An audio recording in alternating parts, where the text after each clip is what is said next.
everyone. I am so excited for you guys to hear this conversation. I think it truly was a conversation that I needed to hear at this point.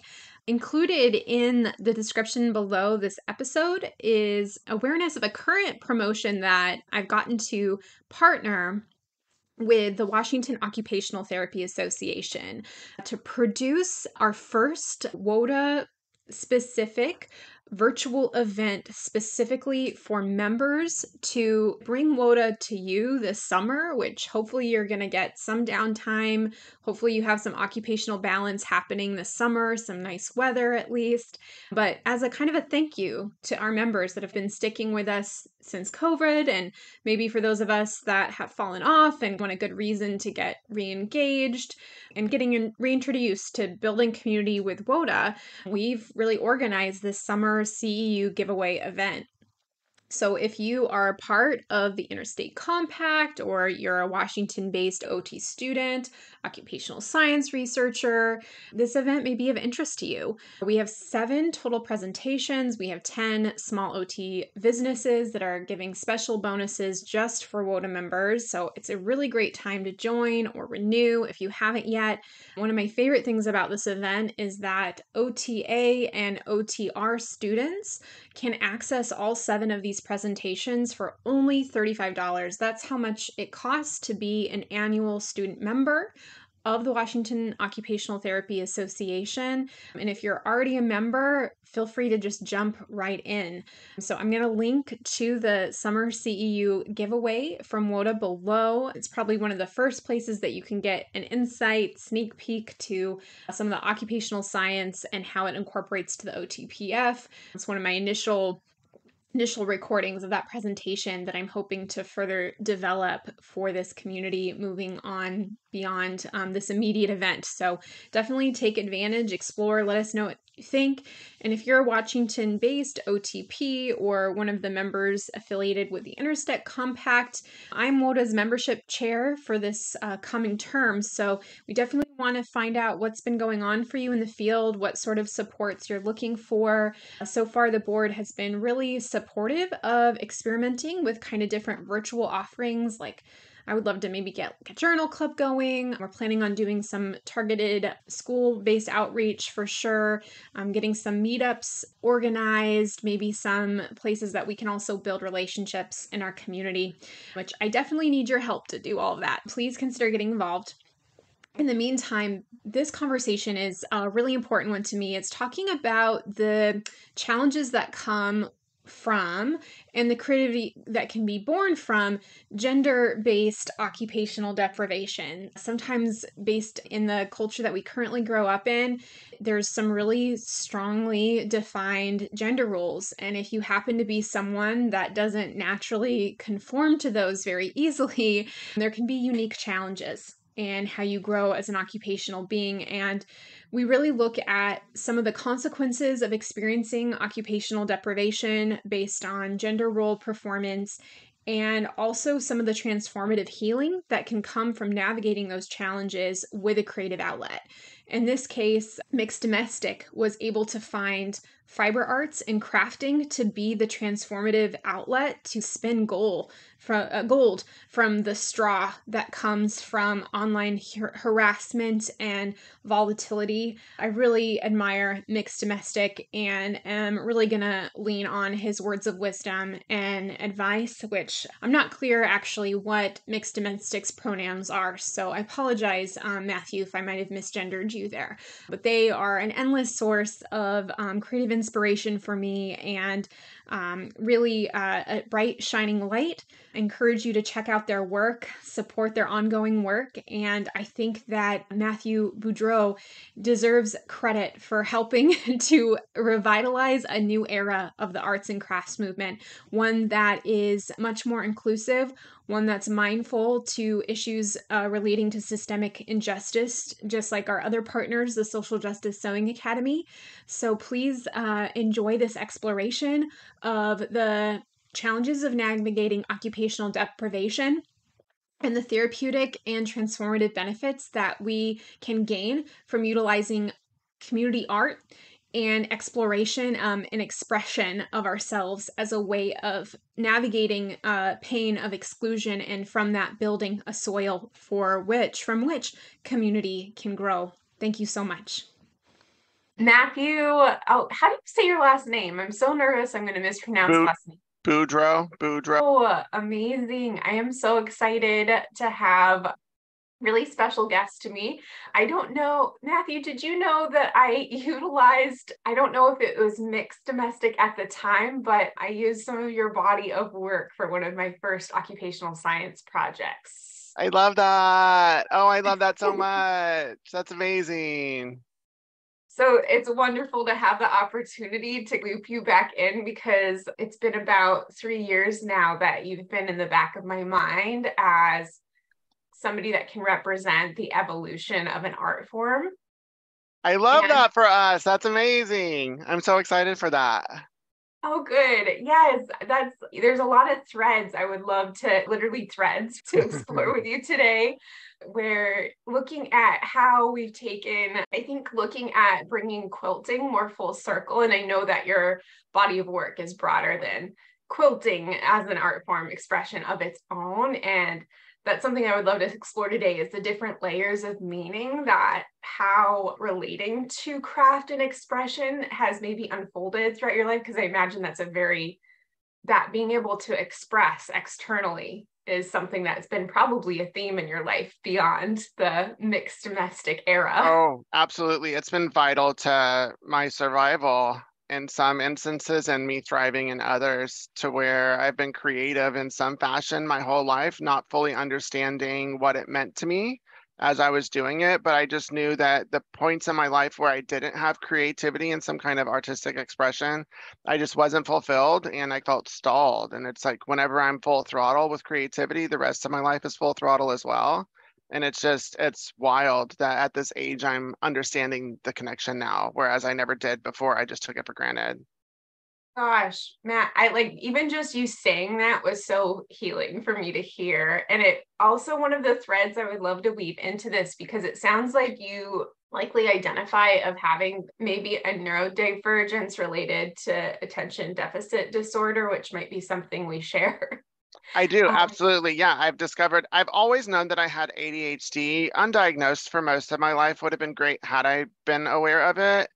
And the pandemic kind of exacerbated it for a lot of people with neurodivergence. I've also learned I'm on the spectrum as well. Oh my And goodness. wow, that would have been lovely to know. But understanding these made everything make sense to me. And it made sense why I needed these things that could, in some respect, be stimming, and others just a way to focus. That it's been vital, and that I think that's unique to neurodivergent humans, especially. But then neurotypical humans could benefit from it as well, Oh, right? definitely. I think the supports for neurodivergence are like honoring human rights. So I feel like they're good for humans because they like support autonomy and how we're like not always meant to adapt well to really, really tightly constrained boxes. That part, we're not meant as humans to be in a box, and we're especially not meant to be in an either or box situation. We're meant to be individual, and through being creative and understanding my neurodivergence, I've discovered, wow, yeah, I'm a circle. I'm not even a box. That's great. What's funny to me is I think that because so much, and I guess I don't know exactly how to explore it with you, but there's something that's interesting because when I see examples of your quilting, and I don't even know what to say what it's called and how you like place the strips, but it's ironic to say that like you're very good at actually being in the lines. Like you're really good at varying precision in writing. Why I'm able to do that is because I've let the need to do that go. Is that I have a 95% rule with everything that I do, especially when it's creative, is I don't strive for perfection, that I strive for 95%, which is an A. It's an A+ in most books. And so just not trying to be perfect allows me to just relax into perfection a lot of times. And it's pretty cool. That's been a learning as well, is just giving myself room to breathe has allowed me to become exceptional. Wow. So making that space. So in some ways, I wonder if through creativity and the medium, and maybe that's a good reset too. like, Matthew, I'm realizing we haven't introduced you fully to the audience. So like, we're talking about crafting and it's coming in, and that is the theme. So part of why I wanted to invite Matthew on today on the Engaging Occupational Science is to explore a continuation. I know we have several threads in the episodes so far, and now this is great, Matthew, that yours is coming off of 2 discussions that we had about neurodivergent leadership pathways, and really supporting the creative expression of folks that don't fit in traditional boxes. How can we support them, not just to access these communities in these traditionally exclusive spaces, but really provide the supports for people that aren't neurodiverse, that have disability experiences, to thrive. And why I wanted to have you on is reconnecting with occupational therapy's background in the arts and crafts movement, which I'm so thrilled to hear that you have some shared context with Social Justice Sewing Academy. And we've looked at so far some of the implications that our National Association representative body is going to be hosting our national conference in Florida next year. And that's prompted a lot of reflection and insight about what it means to be gathering in spaces that are not safe and accessible for all humans.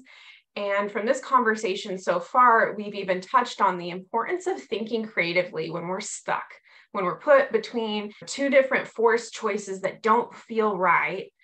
I've always learned myself, or somehow, if you see that movie Catch-22 and you're forced between 2 spots, is the job is to figure out and innovate a third option. It only doesn't exist because you didn't give yourself permission to see it, maybe.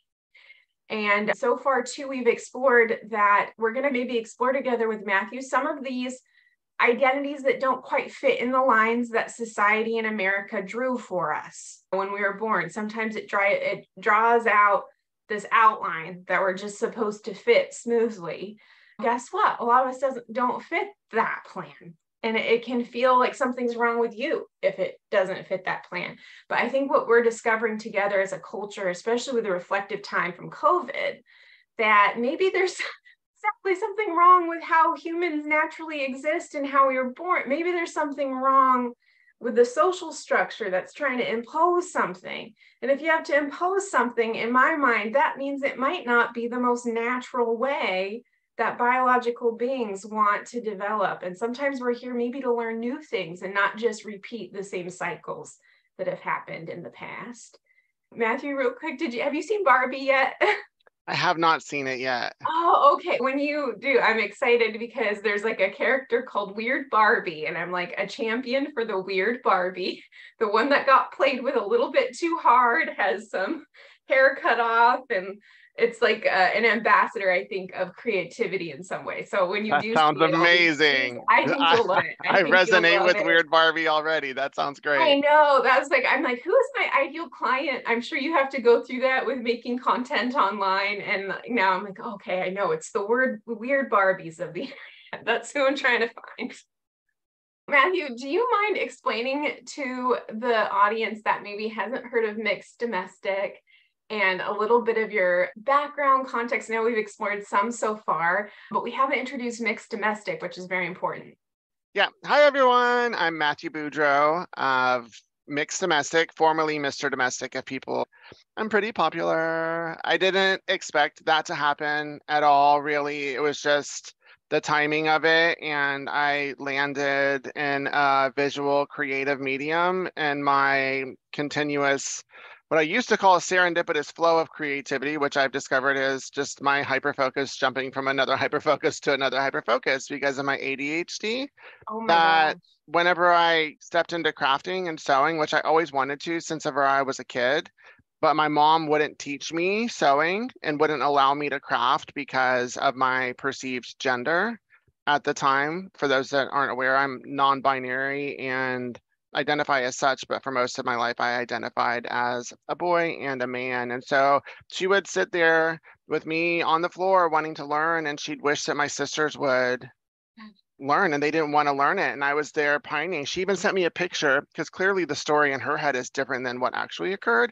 She sent me a picture before they disowned me of me as a young kid sitting in front of a sewing machine. And I'm like, oh my gosh, I need to make merch with that first off. But then you have this awareness that I was there. So that was sad. So when my daughter was born, we have a 10-year-old. Oh my gosh, she's going to be in 5th grade.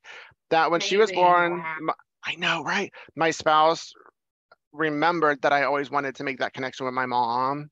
And so they bought me a couple sewing classes because I wanted to make clothes for Helena. That's how it all started. And I just hit it out of the park. I was way better than I ever envisioned. And at that time, I was putting everything on my personal Facebook. And I was like, this is what my personal Facebook is becoming. Let me find another place. I wasn't going to create a website because I just shut down my photography website because I was a photographer for a bit. And so I put it on Instagram. And then lo and behold, Instagram loved it. And like the quilting community, especially, congregated around me and lifted me up. And I had so many opportunities that made other people in the industry upset because I was getting them sooner than they perceived I should have been. Oh, so there's And gatekeeping then in the quilting community. so much gatekeeping. And I didn't realize the level of harm that was being created to me because I was at the top. Like I was in Michael's store twice on the national campaign on their displays. Like I had over 50 brand deals. And really, I was just like looking for a place to put my stuff. And I was like, I have an MBA. Let me take advantage of my brain and turn this into a business, which flourished. And through my craftsman, Weird that it got framed in some way as if it was an unearned what? without having context, because luckily, to full disclosure to the audience, I got to grow up with mixed domestic as a family friend. I knew your humble beginnings, which aren't that humble. You've always been excellent Thank at you. I Thank think you. that's something that I've been doing, processing a lot of things about. That's what the Barbie movie about, is thinking about the legacy of femininity that has been bestowed to, like, from your story, I can connect with your story about how maternal lineages are Yep. constrained Yep. in our culture, and what gets shared, what gets encouraged, and what gets shut down. And I've been processing that a little bit. I met Mr. Domestic through my mom. He's one of my mom's friends, and she has like so many delightful friends that have blessed my life. I've been thinking a lot about fairy godmothers. So if you ever feel a pull towards that, I have several people that I think have shown up in my life as like fairy godmothers and showing what. And I don't want to gender you in any way, Mr. Domestic, but I do think that's part of the magic of creativity, is that spark of inspiration to imagine a life that could be better, right? Some of that Cinderella story of going from rags, which is the story of quilting, right? You go from rags, you just have these bobs and bits. You're in a culture of scarcity. And out of sheer will and impulse to survive, and at some point maybe find community, you put all those little rag pieces together and you weave them into something that can save you when nothing else can. I never really got that with quilting until I've met one of the wonderful things about my work. I tend to work in geriatric settings as an OT. And I think I'm always the oldest young person in the room. And when you meet people that are in those latter decades and that were born in the 1920s, and thankfully I've been in the career long enough that I know people from prior to those eras. But I remember I met one time, one of the first ways that quilting intersected with my role as an OT was a couple that were in their 90s that grew up in Montana. And not only did I learn from them the legacy of corporal punishment that was in place in the 1950s in Montana, it sounds like everybody was being physically abused by their administration staff. I'm sorry to bring that up, but that was important historic context for me. I didn't know how recently it was, how bad it was. But also, if you think about frigid, cold Montana and being in Montana without an REI nearby to get a inflated puffy jacket to weather through that, you literally needed quilting to survive, because how else were you going to have a blanket that was heavy enough? And not just like the physical weight and the material properties of a quilt, just how magical these are. Like they carry the history and they mark these human turning points in a way that is like ageless. Like these quilts last forever.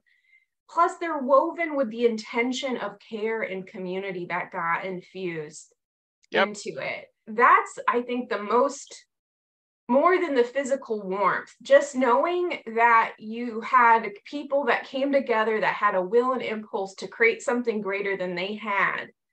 Man, I guess that was the whole point of the Titanic, was to find the will to live. Is that like Jack helped Rose find a will to live. I could see why a quilt or something that you create at a very bleak point can become like a talisman to get you through. I'm curious, did you ever have experiences related to fiber arts? I know you mentioned a little bit where it came from when you were younger there, but I'm curious some of your early experiences where you said that creativity did save you in some ways, or could you speak a little bit to that experience? Yeah, it's been a through line throughout all of it. And when I felt alone, and I've always felt like I didn't have friends and was alone and unworthy of having a community, because those were the messages I received as a kid. Hell, I still receive them now. You turn on the news and I'm not valid or worthy or any of that. And the time whenever I was not friendless, but lonely, and I found a community online, and then I found a community in real life. And so that community, when it was healthy, was beautiful. And it was great because I didn't understand why I was being elevated and lifted up. It just didn't make sense to me, because I look at myself, and if I'm able to dissociate from myself, I see it's amazing, but I don't feel that makes me special or amazing. And so it was very shocking to me to receive that kind of community, until some of them started to tear me down. And then I was like, oh, wow. And they did it at the worst point in my life, whenever I was having a mental breakdown and a psychotic break last year. And I was dissociated for a period and attempted suicide. And everything was like falling down on me, because I didn't know that I had CPTSD at that time. I didn't have any idea. It catapulted. I think especially being online, because I was almost like, oh man, I got to ask Matthew advice, because I'm still in my first couple months of like actually being visible. And it is amazing the emotions that you go through, and it's all your ghosts come out to haunt you. All of them come out. Everything came out, all of it. But then crafting helped me get through that on the other side of it. It wasn't a quilt, but it was a crochet blanket that for a while I didn't even remember how to craft. So it's like this thing that I had for myself that helped me. I couldn't do it because cognitively I just wasn't there, and it was like so scary. And I did have some support around that helped me. And then I was like, let me figure this out again. And I found a stitch that was simple enough that would be repetitive and allow me to get into a meditative headspace. And I just continued, and I finished it. And while I was doing it, the crochet company that sent me the yarn, they decided they wanted me to kit it up. And I called it the middle finger blanket, and I channeled all of my rage and all of my emotions. But that was the blanket that got me out of me being lost, more lost than I've ever been in my entire life, to thriving again, to where I made money off of it. And now other people are making the middle finger blanket. So it once again created community through fiber arts. And it's been glorious. This is why I wanted to have you on so bad, because I could see, which is those happy accidents. And maybe it is, like you said, it's just ADHD hyperfocusing, which is great. But like those happy accidents, because there's a confluence. That's a word I've been working with. In OT, we have one of our theorists, his name is Dr. Michael Owama. He developed something called the Kawa model, which I think you would really love, actually. I might find a way to send some resources to you about that, because the way that it's supposed to be a culturally neutral way of reflecting about life change and experiences. And you get to view your life as a river. And in more Eastern conceptions of things, where it's less individualistic and more seeing how we relate to the external environment and the structures and how we're a part of nature. And it can help to see your life as more of a water flow journey through different caverns and expansiveness, and that like the qualities of it are going to change over time. And the way that you work with your clients in the model is you literally create together. You like use some sort of thing to represent the river, the water flow, and you look at what are the supportive features. Like in your exploration so far, you said there were some aspects of the community that lifted you up. And that would be like the driftwood that kind of keeps you buoyed, even when you feel like you want to sink down deep. And then at the same time, there's also boulders. There's things that come in that like obstruct the flow, and you have to navigate around that. And that is almost like this creative journey, this creative point. And in the occupational science, that's almost what occupation is. It's when you're squashed with barriers so much that you can't move forward, that you almost have no choice but to sprout. It's like the weed that comes through the cracks of the concrete.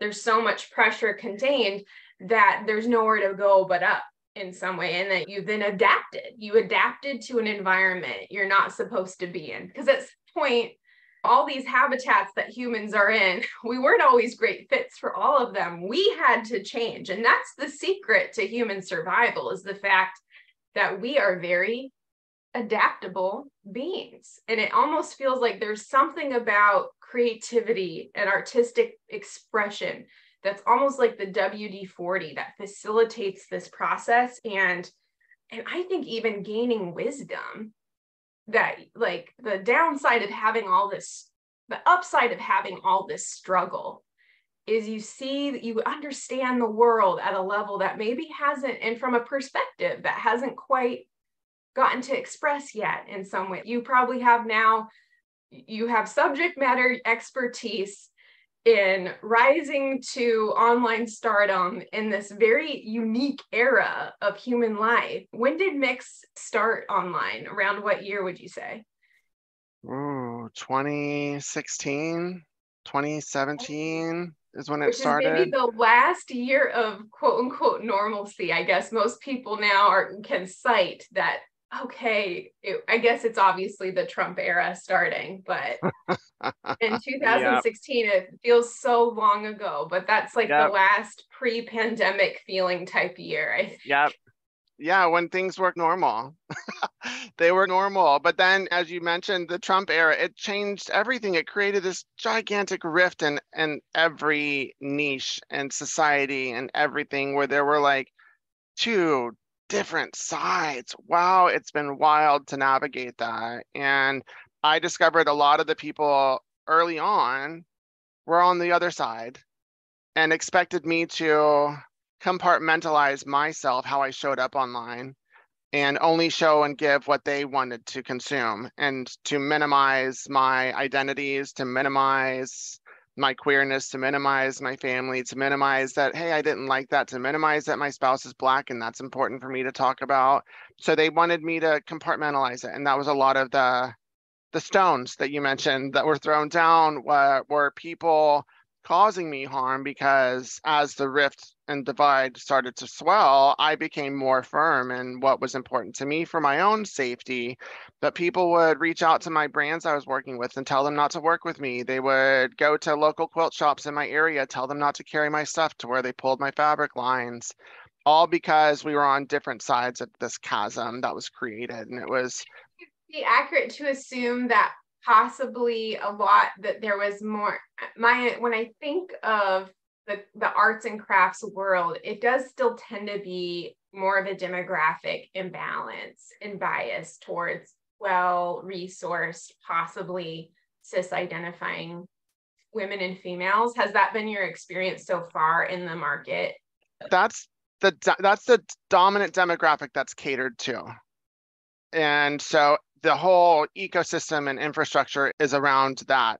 With all of the systems, it's about supporting the white, straight, cisgender woman that's between a certain age range, that has a certain set of values that are discordant with me as a human.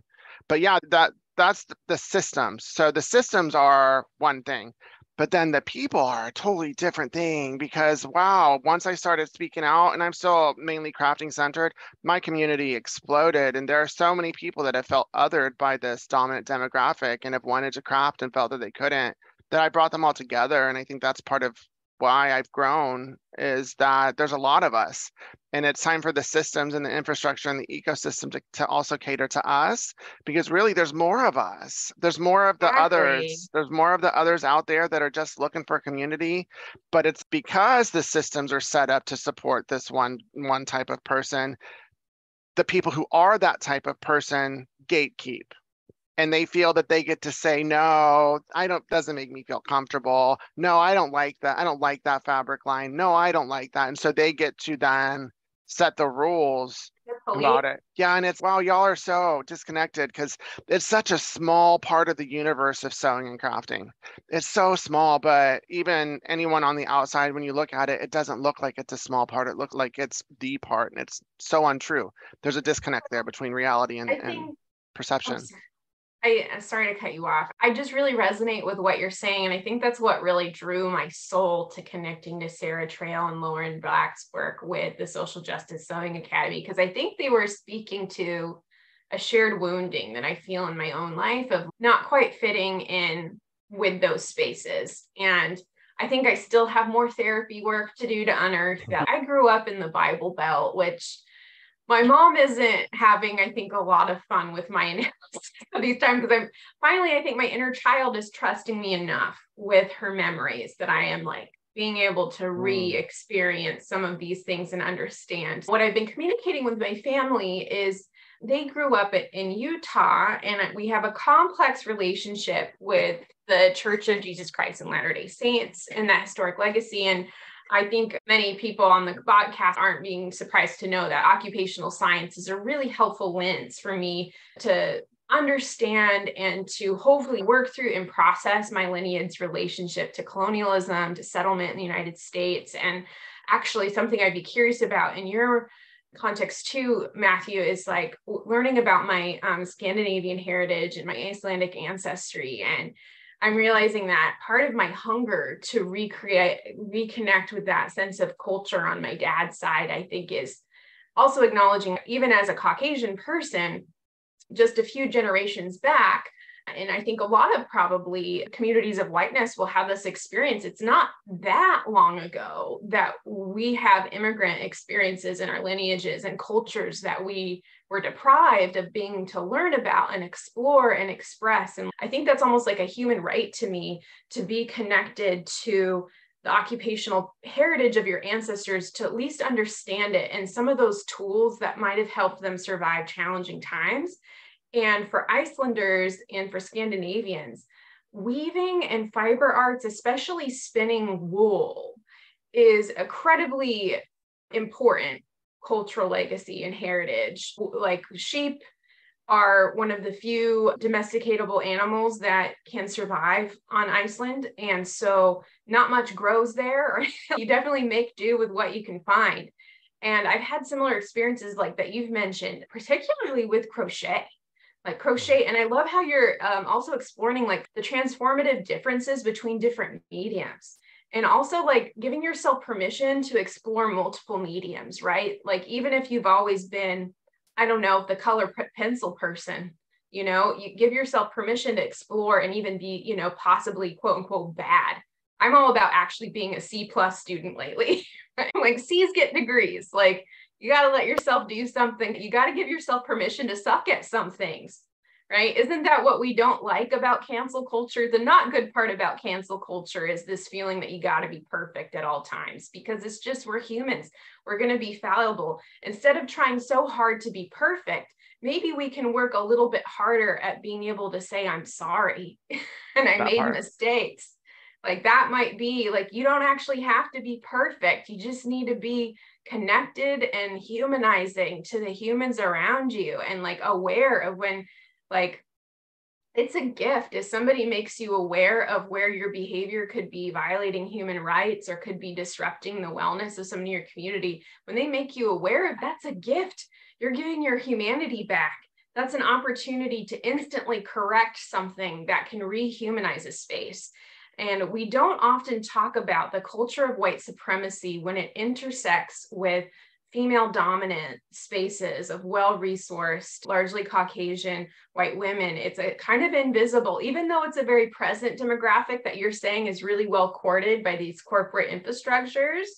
And maybe that's over amplified. There's a lot of power there, but it can be a secret, invisible power that you don't discover until you accidentally walk into a beehive and poke the wrong parts of, and then you get everybody stinging you out of the space. it doesn't get talked about, but I do think it's as insidious as parts of incel culture or parts of the different trolls online that will harass you. There's women that are engaging in the same type of behavior of kind of making it their job to police the internet or police these spaces to the point that really is harming physical health and putting people at risk of experiencing human harm. And it's just not okay in any space all over all of the world, but particularly in spaces that are supposed to be honoring of democracy, of human rights, of freedom of expression. It's something that I think, speaking as somebody that's a cis white woman that grew up in a variety of different parts of the United States, I want to call us in a little bit and think about, it's not just white men that gatekeep things. It's not just white men that concentrate power. It's not just white men that concentrate resources and influence. It's not just white men that cultivate exclusive and harmful spaces and put people of color, people of neurodivergence, people of disability, people that are sexual minorities, people that are gender variant at physical risk of harm. And we need to look at, speaking to my cis white women in the audience, we need to understand where we might bringing a legacy of harmful white supremacy into the spaces, especially that we're seeking to be a healing force. And I just want to encourage you to hold space and bear witness to how holding our culture in this way, I think it's a mean girl, queen bee kind of thing. And we'll keep it up well past the time that it's developmentally appropriate. As a culture, we'll criticize the Peter Pans out there that aren't growing up. But it's time that we also look at some of the Wendy's that aren't there yet, that are wanting to support patriarchy in this very hidden, light way, and kind of avoid some of the realities that we need to be facing to grow up as a community. Part of that is knowing this space and our public investment infrastructure, it isn't only for us and our children. This community and this earth is for all living things and a wide diversity of children and communities that can flourish because there's enough for everyone. Part of that is that we have to surrender being superior because the truth is that's just a myth. It's not a reality. Evolution in nature does not produce hierarchies. It produces community that you can learn from and adapt to.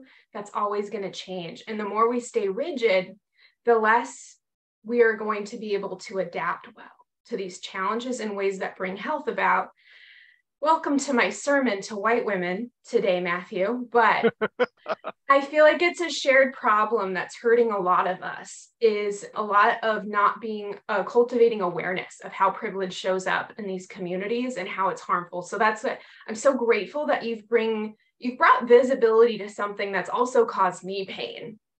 And I think we have a shared interest of working through that, right? Wouldn't it be great to get these boulders out of this river so creativity could flow again and we can bring healing back? Because what you're talking about in occupational science is called occupational deprivation, where you are not given enough space to express and engage. You lose some part of your human sense. Occupation is man by use of his hands and will of mind can like repair his own. It's like it get a bit pull yourself up by your bootstraps, but there's still some wisdom to it that the way that we innovate when we're stuck and find new solutions to get out, that creative impulse is that will to live. And that's that spark that we need to inspire in everyone. Because if you get illness, you get a disability, guess what? You got some boulders in your river and you got to find that line of hope to hold on to. And it's going to be a creative solution that gets you through that if you want to get through it.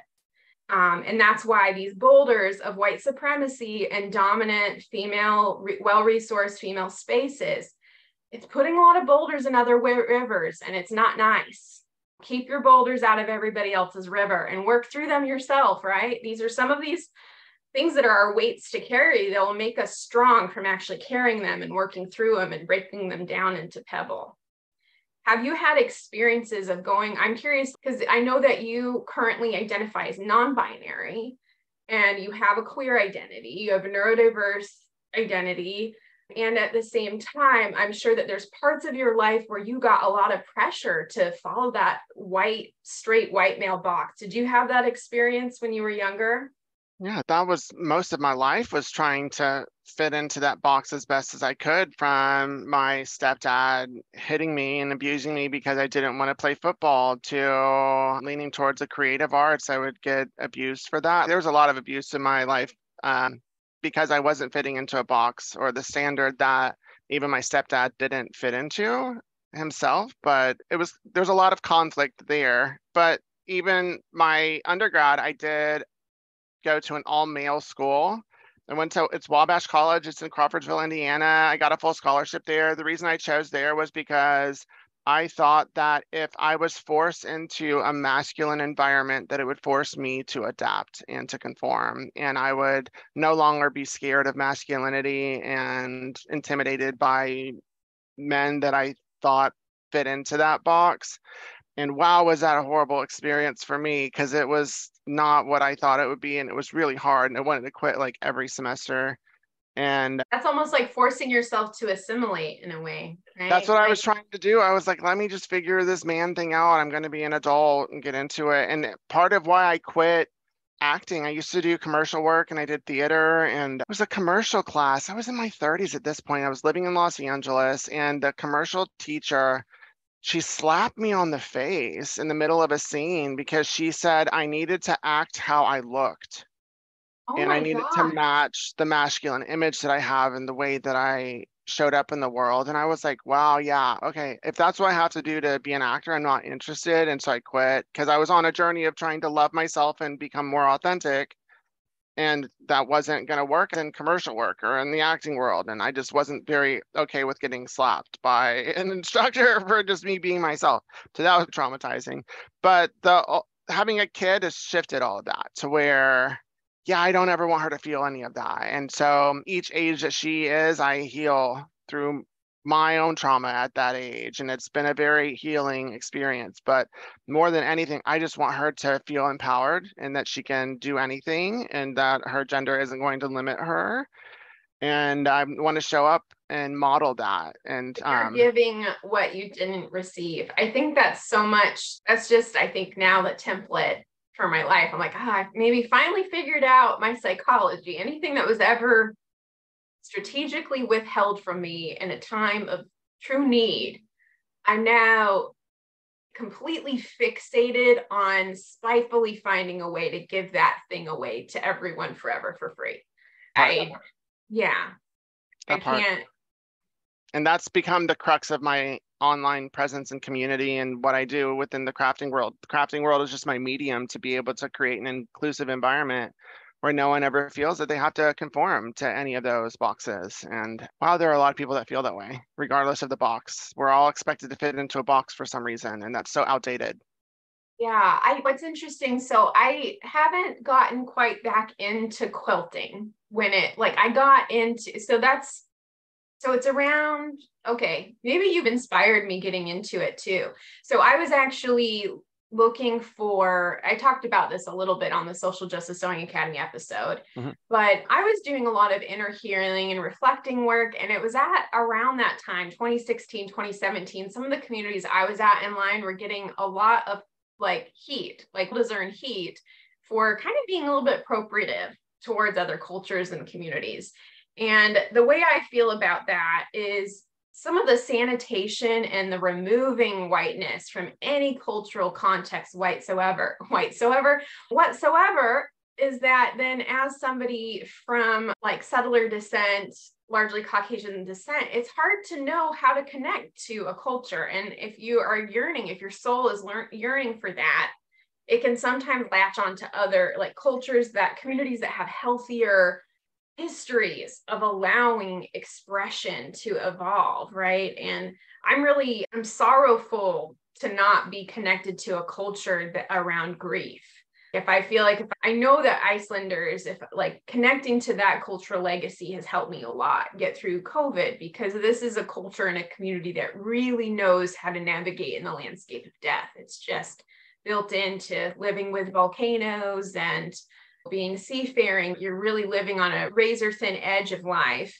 So knowing I'm connected to that legacy means I feel like I do have some threads I can draw on to get through these challenging times. I work really often with people at the end stages of life. I work in hospitals. So I work with things like you mentioned CPTSD. A lot of us as OTs, even if you're just a school-based OT, especially during the pandemic, we've been on the front lines. If you want to know like where I'm the most terrified to work in, it's actually school-based practice. I've had a few armed interactions in my professional life.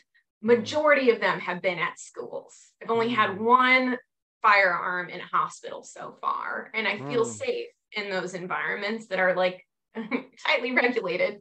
But again, I feel like OT is there to be the coloring outside the lines or coloring within the lines in a way that these like more super structured institutional environments, I think we're there to bring some of the fun and the play and infuse some creativity in that space. And I think we've always done that.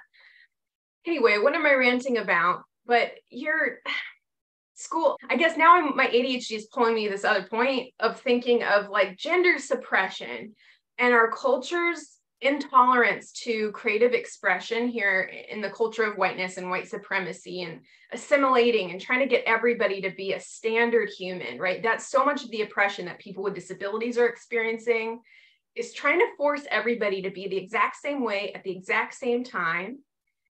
And I feel like I'm largely a very cis person, but I have prioritized my career and my professional advancements in education over more domesticated tasks. Maybe I'm looking at you for some insight and skills of what's supposed to be my gender role, right?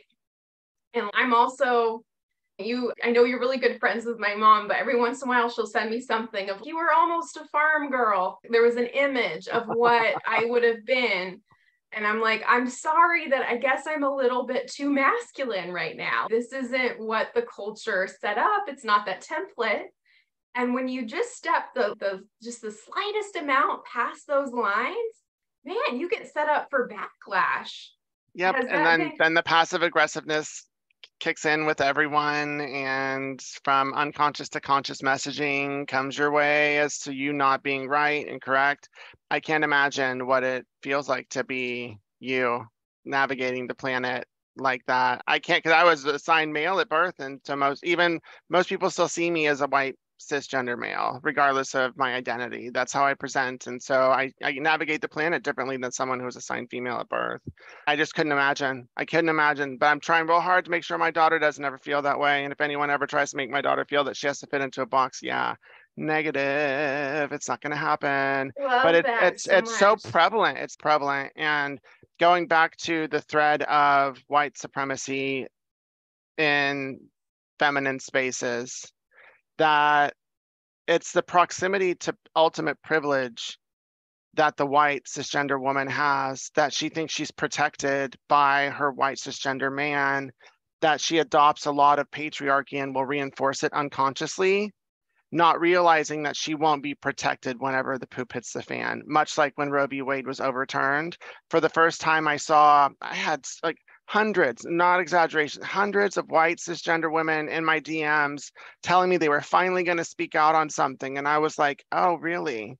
Because it's impacting you and you thought you were protected. So now you're finally going to speak out and do something about it when everyone else was being harmed in all of these different ways. That there's just this naivete that you're protected and you're good. But it happens the same thing in queer spaces. The white gay man steps up into a space and just co-ops it and thinks it's all about him. There's a reason that we had to put the black and brown stripes in the Philadelphia Pride flag to make sure that black and brown voices were accounted for in queer spaces. That the closer you get to that ultimate privilege in the system of oppression and patriarchy, the more protected you feel. But no one's protected unless you're rich. That's the thing. If you're rich, you're protected. But that's like now 8 people in the world. Everyone else is harmed by the system. And I wish everyone understood that, because it's not helping any of us. To me, it's like there's a very dark magic to it, honestly. It's like a seductive thing. And I think you got to be very careful around that type of temptation. Now you guys are going to see, I was raised in the Bible Belt. You can't take this out.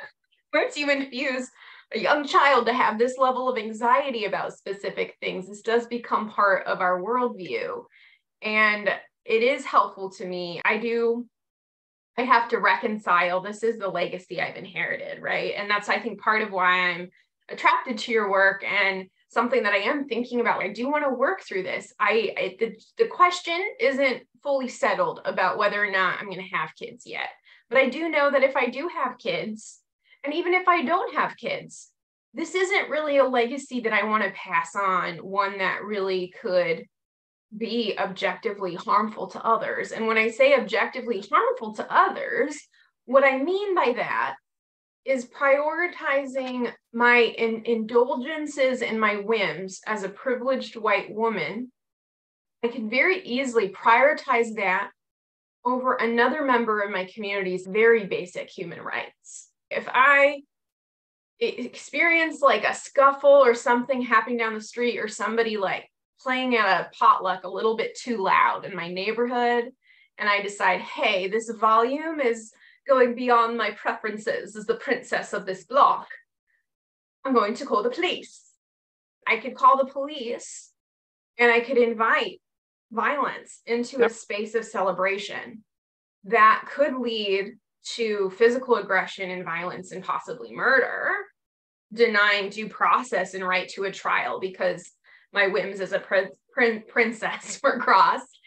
Or I could create a culture that would enable a son or daughter of mine to prioritize starving themselves over feeding themselves to meet my aesthetic tastes above their physical health. That is something that I could very easily do if I don't process. I just lost a lot of weight out of grief, and a lot of people are really congratulating me on my success. And it's weird. That's one of the ways that this culture can reproduce itself in a way that hasn't supported my health as a white woman, but can literally cause physical harm to my children, to my community, not to mention the risk of incarceration, breaking up families. So like we as women, you might identify as a woman, but hopefully you don't have this as much of a legacy to pass on. And part of exploring the dark side of gender, I think, is to give us permission to explore the light side, and to all these parts of our genders that get shamed and repressed. It's good to let them come out and breathe and exercise and express a little bit, because otherwise we're only expressing the dark side. And if you keep it unconscious, it's going to show up really strong. That's going to be that passive aggression, because passive aggression is the expression of a deeply unmet need. Like, that's a neglected person that is fixated on making life miserable from somebody else just for existing in a space. Gotta get working on that. Don't stay in that spot. All of that. And part of me identifying as non-binary and finally coming out and understanding my gender was to give myself permission to explore all of who I am, to where I'm doing it slowly. I had all of these fantasies and ideas when I came out of how I was going to present, but my PTSD has a different idea of how quickly I can shift. And because every time I make a small shift from wearing nail polish and dealing with the responses of people, I have to process that. My body has to process it, but it's given me permission to let go. And I'm realizing how indoctrinated I've been into thinking I needed to operate in a certain way, from me now realizing how I carry my planner. I used to get shamed by my parents and by my boyfriend before my spouse, which was 20 years ago, because I would carry my planner like against my chest, and that's just how I would carry it, but that was feminine. So I started carrying it down, and now I realized that was stupid. Or the other day I was walking in the airport and I started to swish a little bit, and I was like, oh, this is my natural gait. Oh my God, this is how my body naturally walks. But I was shamed into not walking that way and having a more rigid, firm gait. And I was always conscious of making sure that I fit into this box. Now I have no pressure. And all of these things are like coming out, and I'm reanalyzing all of these behaviors. There's probably thousands that I'm not even aware of, but one by one, I'm like looking at it and yeah, why do I have to do the that? haters win, right? So that's, I'm only very recent in connecting to my inner child of like how constant bullying has been part of my development in my life. And I think at some point you almost like repress those things out because, and I think that's I wonder how common that is with other neurodivergent adults, because So I have a nonverbal learning disability, which means I can't read nonverbal language the way that is automatic at other people. Yeah. And so I was constantly transgressing all those hidden rules when I was little. And no one taught them to me. Like, in a funny way, it was like no one really bothered to indoctrinate me, I guess. Like, they had very low expectations out of these Bible Belt women. So happy accident is like I had to figure out these things as I went along. And I think when you're teaching yourself these things too, you get a little bit more of an experience of, no, that doesn't feel good to my soul. I don't want to do that. Yep. I don't want to exclude somebody just because they're from a different country. Like, what? Like, why would I do that? That moral compass thing. That's the thing I always loved about the culture of Christianity. I grew up when it was this idea of the Holy Ghost, or that internal voice, that soft voice inside you that like really has your moral conviction there. I always have tried to tend to that fire and keep that voice alive. And part of taking things very literally, I take human rights very literally. These aren't things I've heard other people come up. These things aren't up for debate. And I do think it is strange, even though we pretend. In the United States, we have never had an era in the United States where rights are enjoyed by all the people within our borders. We haven't gotten there yet.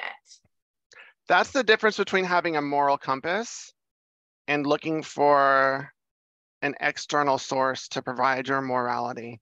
The moral compass could be as simple as intuition. And that's like, my intuition is what guides me, and it guides my morality, and it guides me just trying to be a good person, which is very different than me looking to a book that has been changed and altered hundreds of times by men, that just to find a snippet that I can use against someone else. And that's going to dictate what morality is. There's a big difference, and more people need to listen to that voice on the inside and try consciously to be a good person and see what's going around and see them as truth, as opposed to looking to an external source in order to negate someone else's truth so that you don't have to deal with it and shift. And that's a lot of the problem with privilege and whiteness, is that it protects us from having to do that because the systems are set up for us to thrive. But so many of us don't want to see that because we feel entitled to this privilege as if we deserve it. We don't deserve it. The systems, all we had from all of these different countries where our cultures were erased and whiteness became a thing, we had weapons and guns. And so we took, including other people's cultures, and we made them feel less than. And none of this was entitled, but if you really took time to look within yourself, regardless of who you are, you would see that. But so many people look for an external source in order to dictate not having to change. And that's really sad.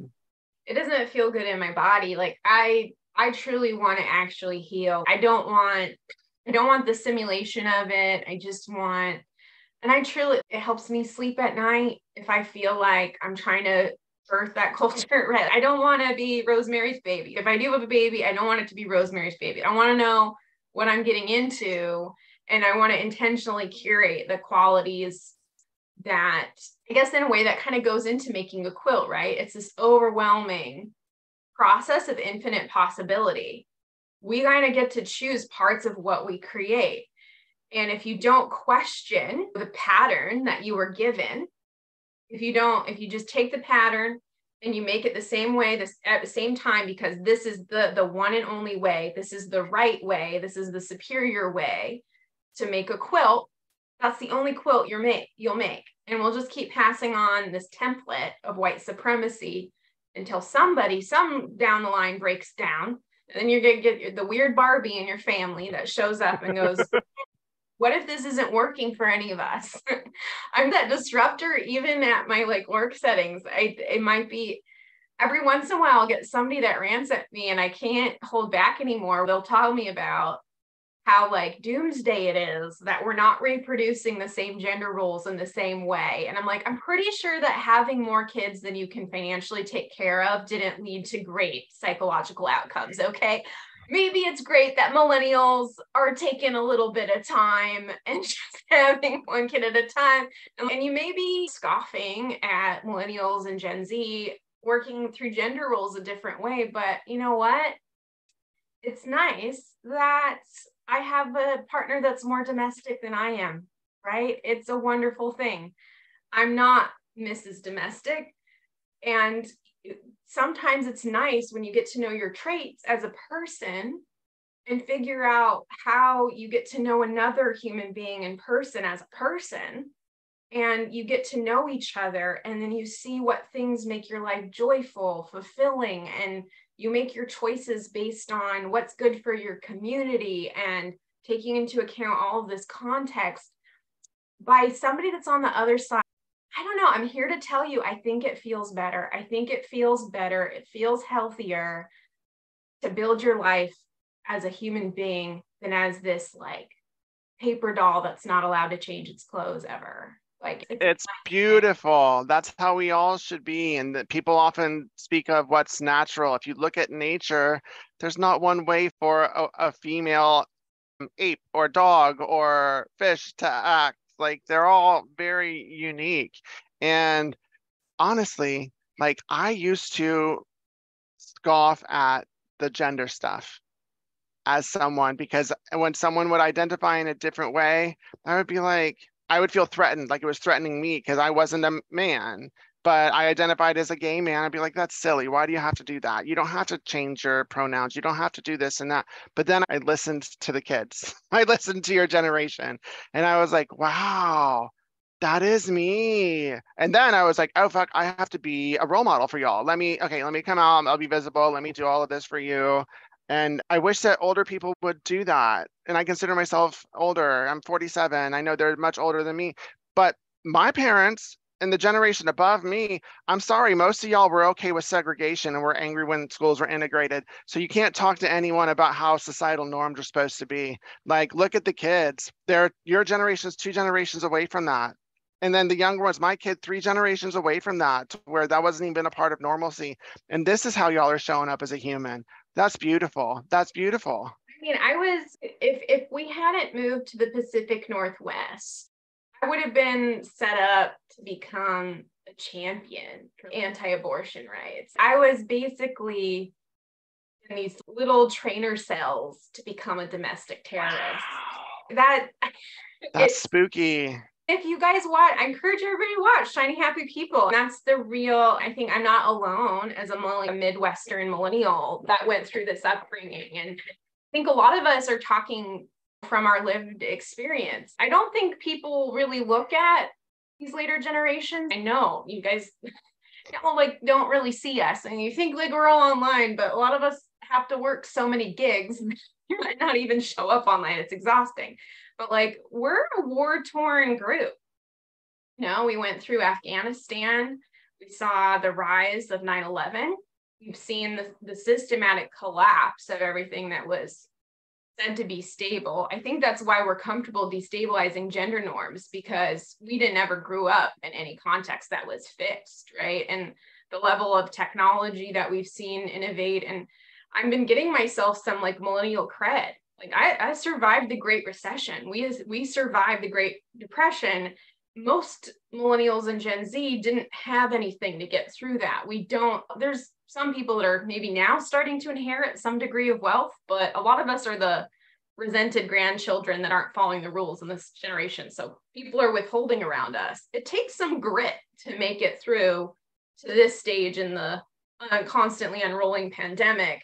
There's wisdom that we have to share from the trenches. You may think that we're entitled, but we actually weren't given much. Like current generations in America, they don't want us to have housing. They don't want us to have healthcare. They want us to have opiate addictions. Millennials have been nearly eliminated in so many of the small towns. And people talk about AI as being something that's going to take out Gen X or boomers, but all of our jobs have already been eliminated. So we're like, you guys are just like new to the cusp. If you want to get some survival skills, reach out to your nearby neighborhood millennial or Gen Zer that's had to survive without, we maybe have technology, but we in the United States, all of us are basically riding this Titanic of a neglect of infrastructure. We do not have infrastructure to meet the basic needs of humanity. And we prioritize funding violence over, I guess right now I do want to call in the nanny state. We need a nanny state.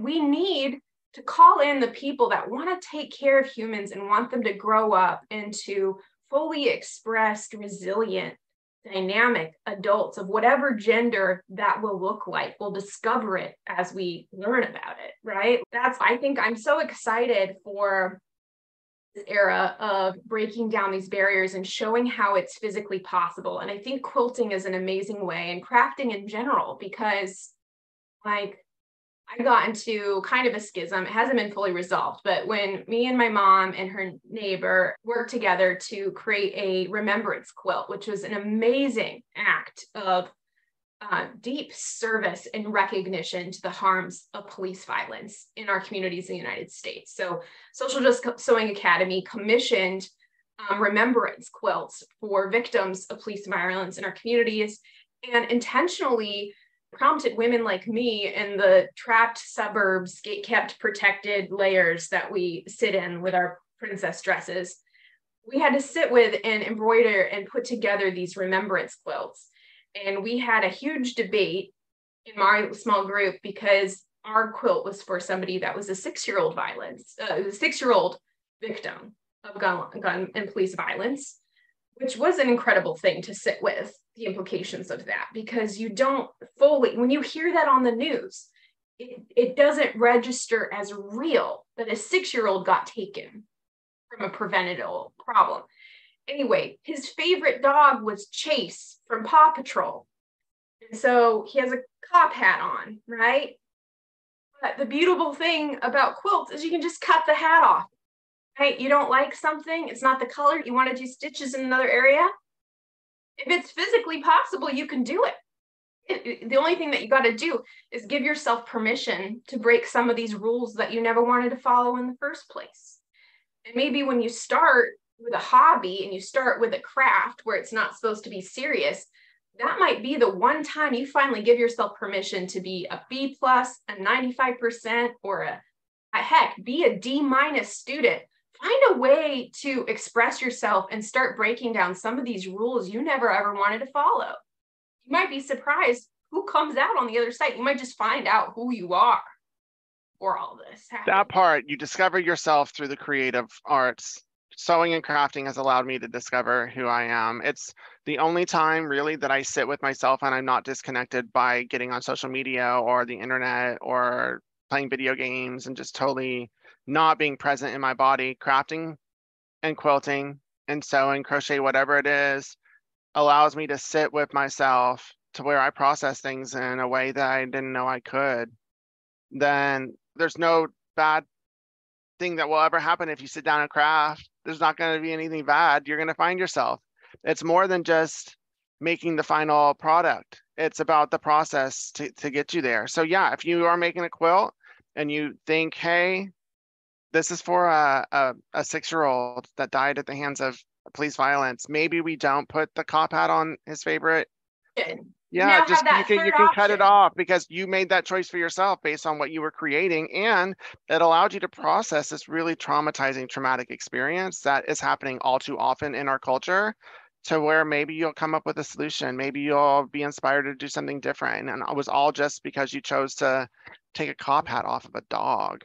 Place where you're allowed to break some of these rules and to play with breaking some of these rules without, in a protected space where you can create the protection where you're not going to be as exposed to violence as you work through these things, which is something that I know I want to be mindful of your time too, because I'm going to be way tempted to go too long. And I hope in the future we can have future conversations maybe too. But like, how do you, and the truth is I'm saying that a little bit from a position of privilege, because I think that one of the ways that I've always felt a sense of privilege as a biological female and socialized as a cis woman is that my gender expression is quite expansive. And even though I get little backhanded compliments for being a Mormon failure that has 4 degrees and no kids at 34, it's a little dig and it's like words.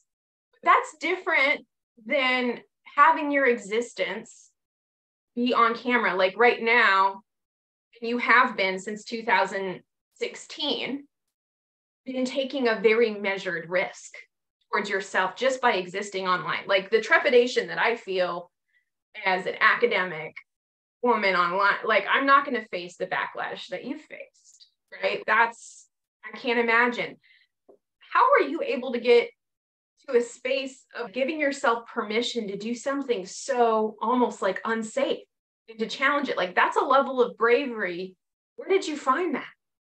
I've been figuring it out along the way. It wasn't anything I anticipated or expected. How I'm able to stay online, even with stuff I've experienced, is I pretend like it's not real. And that's how I'm able to process it. I compartmentalize it and I think of it like a video game, and I'm just racking up my score of followers. But I mean, when I go out, most places I'm recognized. Someone somewhere will recognize me and it's cool, but then it's a realization that it's real. And during the pandemic, I was isolated for 2 years. And that's when I had so much growth that I didn't experience the realness of it. So I was able to be naive and just tell myself, oh, it's just pretend. There's the online, it's pretend. Even though like tangible things were coming to me that were causing me harm, I compartmentalized it. But now I'm setting boundaries within myself and what I'm willing to do and say online. And for a while, my ego was invested in being a social justice warrior and making sure everyone perceived me as such, as opposed to taking time within myself to think through what the consequences or repercussions of me speaking on something would be, and then having the space to deal with that as well. So if there's something I want to speak on and I don't have the space to deal with the backlash, I can't speak on it because it will cause me harm and I'm causing myself harm.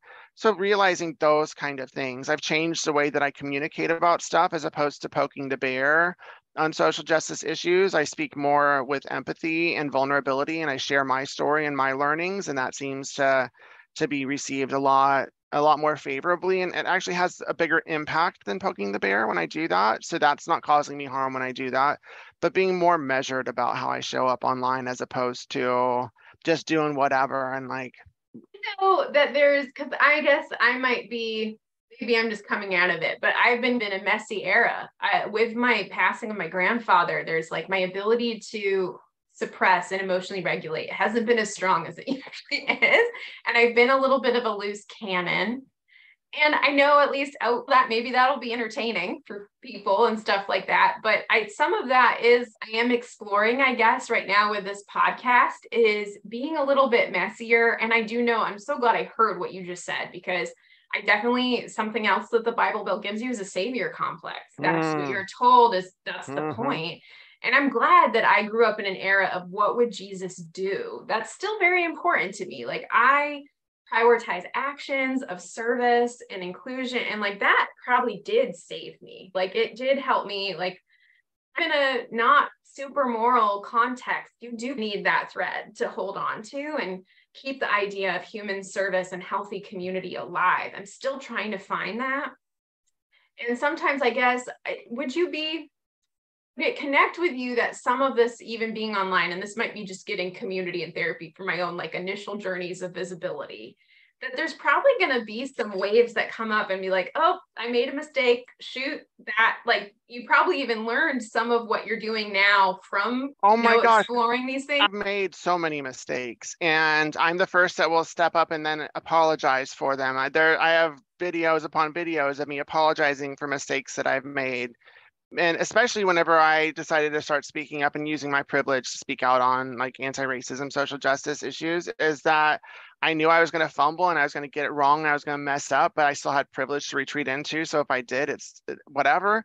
And I have messed up so many times. I've gotten dragged all over TikTok. One time I stepped in it because someone was doing this initiative asking white creators not to post for 3 months. And it was right before the election. And so I went into her comments and was like, hey, but what about me being neurodivergent and queer? Wouldn't that be like minimizing that voice?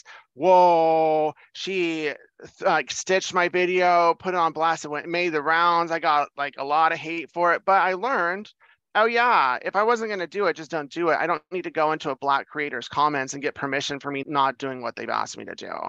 And so I learned, I learned from that, and I'm like, oh, okay, that was so sketch and horrible. And I'm glad I learned from that, and I'm glad I could be a visible white person stepping in it for other people to learn from. But it was pretty painful. But yeah, that's the thing, that people, especially white people, don't know how to apologize. You just don't know how to apologize, especially if you grow up in a culture of forgiveness where you just have to pray and say, I'm so sorry for it, and then think that you're totally forgiven without making like tangible change. Whoa, I Like, didn't realize that till you just said it. Thank you for saying that. because that's what it is you don't realize that you have to do the tangible change thing. You're not absolved of what you did. You still need to go back and fix what you did, whether it's through action, whether it's through words, whether it's through changed behavior. That's the missing part of forgiveness, of apologizing, that especially white people don't know how to do. That's why I think the what would Jesus do thing really saved me. I'm so glad that I was socialized in that era. And that actually came out more when we moved to the Pacific Northwest, because when you anchor in that, because I'm noticing that others were Christianized in different ways than I was, where that had nothing to do with what Jesus did. They're Christianized in a way that had nothing to do with Jesus. If you're not careful, you can get scrambled up into thinking that the goal is to be in the crowd that crucified. That part. And not to be the one that's crucified. And it's also not healthy either way. I'm trying to navigate out of this martyr complex, because it positions you to be a willing and to say, yeah, I am willing to sacrifice myself for other sins. And I think we are coming into an era as a culture to say, wait, maybe not. Maybe I'm not willing to sacrifice myself for somebody else's sins. And maybe we have to reconcile that there's consequences to our choices. And you're going to learn by doing. That's the whole premise of occupation, right? Doing, being, becoming, belonging. These are artifacts of interaction with our environment. And I think one of the most harmful things about the culture of white supremacy and female dominant space is that sense of waiting from an authority figure's permission to do things and saying in the wayside of, you know what, I'm not in the game if I don't play, if I just sit in my castle turret like Rapunzel all day and swing my ponytail. I'm sorry, this sounds probably horribly misogynistic. I'm just saying that this doesn't serve us either, that you end up playing the game by default by being like complacent with it. Like we just sit back and don't comment. And it's actually better to get through this place. Like we're almost being and it's stunting our growth as women. This is like call in to my sisters right now. It's just like knowing that this is happening and not engaging with it. We're not getting the growth process that comes from learning who we are, from actually challenging the system that's keeping us in a box too, right? That's some of the message of Barbie. I think we're going into this new feminine reclamation of not having to be repressed. So don't feel bad if getting self out there and having these conversations is going to start messy. It's always going to start messy. That's why I've been giving myself permission to be a volcano. Volcanoes just express, and it may feel like destruction, but it's also a gift. It's the foundation of everything that we've ever built anything off of, was because a volcano got a little messy in the water. Like that part. If I wouldn't have started out messy, I wouldn't have learned how to do it more cleanly with better impact. That I needed to be messy and give myself permission to be messy wherever I showed up and to make mistakes. Because if I wouldn't have done that, I never would have done anything. And you're always going to be messy right out the gate. It's going to happen. But eventually, if you're messy and you're too messy, then it could be like how I was in October, where I attempted suicide and it was too much for me because I caused too much destruction on myself and I wasn't taking care of myself. And so at the end of it, you have to take care of yourself. And while martyr complex. While the martyr complex is also a distraction complex of not focusing on your own challenges and shortcomings and things you need to work on. So if you're focused on trying to help someone else because you innately think that you're superior and that you have a place to make their life better, nah, it shouldn't come from that. That's your ego speaking. You have to take care of yourself before you can really help anyone in an impactful, tangible way that is better for them. Otherwise, you're approaching it as to what you think is better based on your experiences instead of what's best for their experiences. So be messy, be as messy as you can be, but also make sure to take care of yourself and clean it up, because prolonged messiness leads to inevitable destruction of everything you're trying to accomplish. Open to the feedback, and maybe it's hard. That's a hard thing. It can be hard to sit with that and important to sit with it. I noticed I got little bit testy. I released a virtual event and I'm so excited. I'm so proud of that. Like a lot of big things are happening right now. And I did that. To me, that was a creative expression. Like Building things with tech is fun for me too. I love working with software. That's a different way that I'm quilting things, like getting these it's a tapestry of voices. Yep. And so I'm so excited to have that happen. And then I sent it out, and we wanted to get it out by the deadline. And I noticed I was a little bit testy with one of my friends reaching out to say, okay, the subtitles, there's this typo here and the font size isn't the way. And I don't have the time to reprocess the videos. And now it gives me some compassion too of the people that are testy with me about, hey, this isn't accessible enough. Hey, this isn't accessible enough. It's not fun to be on the receiving end and to be like, I know, Right. and I don't have the capacity to do it any differently, but please leave your feedback and we'll take it into account for the next one that we release, and building community. And I had that moment of, oh, I'm getting a little bit defensive because this, but like, It's good to get the feedback. It's also a sign that I need to sleep.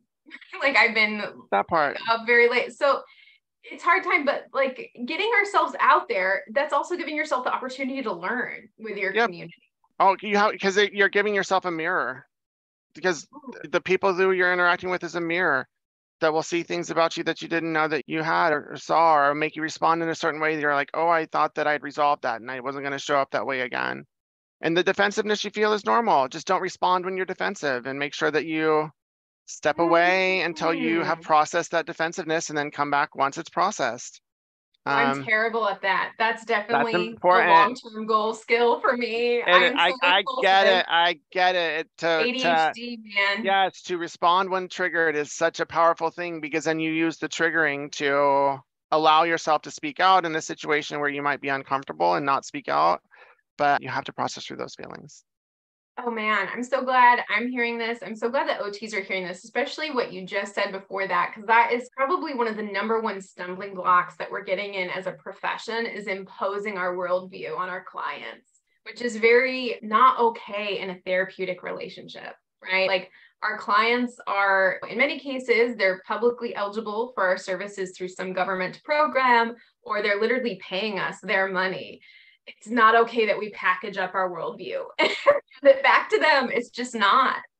So that's a wonderful thing to develop some self-awareness around, that we can only really develop by trying and making mistakes with community and getting that feedback, and maybe being a little bit graceful about us making mistakes that we were never taught to learn in this culture. We almost have to give ourselves permission to be children again, because most of us didn't get to do that. A lot of us, at least. And get like supportive parents to our creative expression and nurturing our soul. And so if we were deprived of a culture and like parenting culture that can offer that, the good news is if you're listening to this, you're probably an adult or pretty close to it. That gets to be your job. And it might be really fun. You can be your own Mrs. Sunny. From me, that's from Matilda. I'm trying to become my own Mrs. Sunny, or my own fairy godmother. You can give yourself the magical childhood that you wanted. It's okay, it's at a different time. Do you have any advice on figuring out a relationship to feedback and knowing when it's something that is nurturing and supporting your growth as a human and spiritual being, and when it could be crossing a line towards harassment and bullying? Do you have any insight on that? I'm sure that's a journey. Reframe that again so that I can answer that, and then these will be my parting words. So I need to make sure that they're good. I think this is something that's distinct to the Pacific Northwest, is the level of extreme passive aggression. It's like an artistry of a martial art here in the Pacific Northwest. You might not know if somebody is your friend or your enemy at all by how they relate to you, and they will not be clear and transparent about if you're not your preferred human.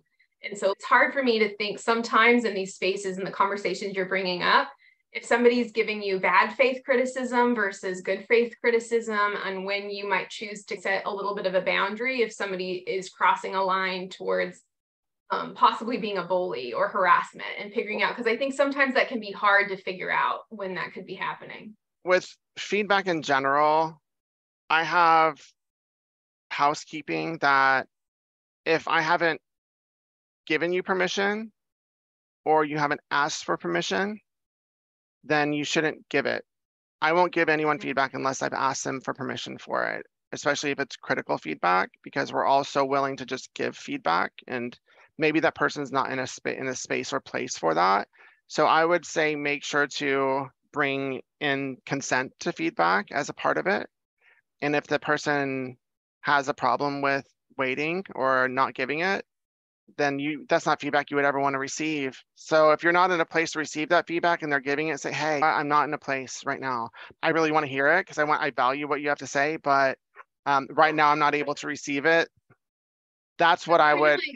Trying to be in the green zone in a way. Yeah. Like, that might be a good thing. Have you heard of that with zones of regulation at Yeah. all? Oh, good. That's a good point that you're a parent of that era. Yeah. OTs in the audience will know this. So that's a good note of, hey, maybe wait and to give feedback until you confirm that the person you want to connect with is in the green zone and feel safe enough to receive it.